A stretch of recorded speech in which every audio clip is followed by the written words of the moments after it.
to the Film and TV channel, and we're going over to France today. Yes, a dubbed film, or you can watch it in the original subtitles. And it's the fifth in the series on this one, yes, and interesting series in that it's one of those things I want to really like because of memories from when I was a kid, but it's never, for me anyway, quite lived up to its potential. So we're going over to Netflix and we're going over to have a look at the latest Asterix and Obelix, and this one's called The Middle Kingdom. Please, if you're new to the channel, push that subscribe button, push the bell notifications. It's great to have you on board. Everything film and TV, of course, reviews, information, vlogs. I think you're pushing buttons and get me to 10 likes, not a massive target. You can get me up there to that. I'll be very grateful for that if you can. Right, Asterix and Obelix and Middle Kingdom.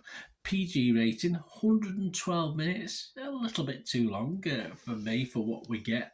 And it's a French live-action family adventure comedy. We'll talk about that in a moment. Directed by Guillermo Canet and also stars as Asterix, yes, and you've got a new Asterix in this one, the fifth instalment in the Asterix live-action film series. And you've got obviously Canet, who stars as Asterix as well as directing it. You've also got his co-stars Obelix. You can't have Asterix without Obelix. You've got Gilles Lelouch as Obelix. What's it about? Well, this is about Princess Fu Yi. We're going over to the east, far east with this one. The only daughter of the Chinese Emperor Han Huandi escapes from a rogue prince Deng Xin-Qin and flees to Gaul seeking help from Asterix and Obelix. Julius Caesar takes his army regiments to China to defend Deng Xin-Qin, the nasty prince. So it's all about that. And it's the first live-action Asterix film not based on any of the comic albums or starring Gerard Depardieu, of course, as Obelix. He starred in the previous 4 live-action adaptations. It began on Netflix on the 19th of May 2023, and all these scores and reviews are as of the 27th of May 2023. The public, not great, 47% positivity on Rotten Tomatoes, 2.9 out of 5, so just over halfway on it. Internet Movie Database, over 4,000 scores and reviews left, just 4.9 out of 10, so not even halfway, unfortunately. The critics, well, they're definitely halfway. Rotten Tomatoes, only 8 critics have bothered to leave a score or review, and he got 4 positive and 4 negative, so there you go, 4 fresh, 4 rotten, and it scores 5 out of 10, as you'd expect, with a Rotten Tomatoes percentage of 50%, dead in the middle, sit on the fence. A couple of the, not any of the top critics, but I'll quote a couple of them. Davel Roy is fresh. He's from the Times of India. The film is driven by rib-tickling moments, high production value and a fresh story. Yeah, I agree with that bit. But it's best viewed independent of the iconic comic book series. It's a family entertainment for those who don't mind a slightly slow-paced watch. Yeah, well, it's not fast action. I like some of the battle scenes, but there's not enough of it for me. Roger Moore from the New Movie Nation, he is a top critic. We quote him often.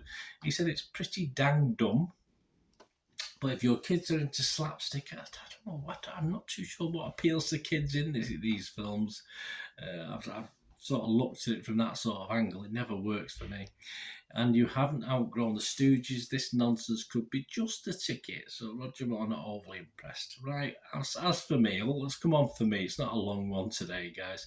I'm going to give this a mixed review as far as Metacritic's concerned. I'm going to give it rotten. I've only got 2 options with fresh tomatoes, rotten or fresh. I'll have to give this rotten. And as a score, I am going to give it a score. So it is worthy of a score, only because I don't know, perhaps I feel a little bit sorry for it. I don't know. I've got happy memories, as I said, of Asterix and Obelix.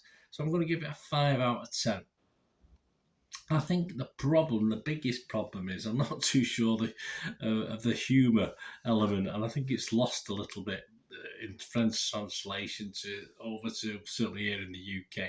I'm just not too sure. It just isn't funny for me. It never is. None of the others were that funny. I don't remember laughing. It's just obviously the humour doesn't quite translate the French humour, I don't think. The dubbing, as in previous features, is okay, but it's possibly best watched with subtitles because I think it does ruin it a little bit. I did watch it dubbed just for convenience, but I think the acting, the voice actors are not great. It just, again, as a humour misses out, I think the actual dubbing doesn't help it either. I always like the production values, as mentioned by one of the critics there. It's always well set, some nice set scenes, some nice battle scenes that really comic-y book feel, but I like. But like its predecessors, it just sort of misses out for me on overall entertainment value.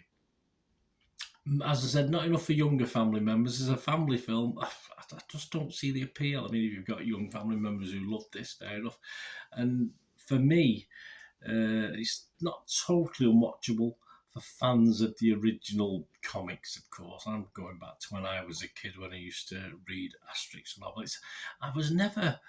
It was, again, similar to the films. I always thought it was going to be better than it was. The comic book. I read the books, the cartoons, watched the cartoons, of course, the animations, and it was never quite what I expected. But I always liked it. I always liked it in some weird way. Perhaps it's just being young. I'm not too sure. And something a little bit different to what was out there, which it was at the time.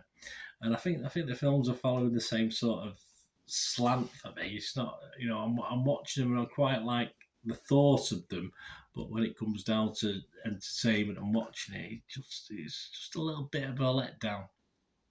Just misses something. As I say, and I think the biggest part of this is just the French fun and humour that never really lands for me anyway. Let me know what you think, guys. It'd be great to hear from you. As I say, I'll give it a 5 out of 10 purely for sentimental value and the fact that I did watch it, and even though I didn't find it funny, it was okay to watch. It was fine, nothing special. It wasn't a total disaster. Just it is a sort of weird series of films for me, and likewise the animations.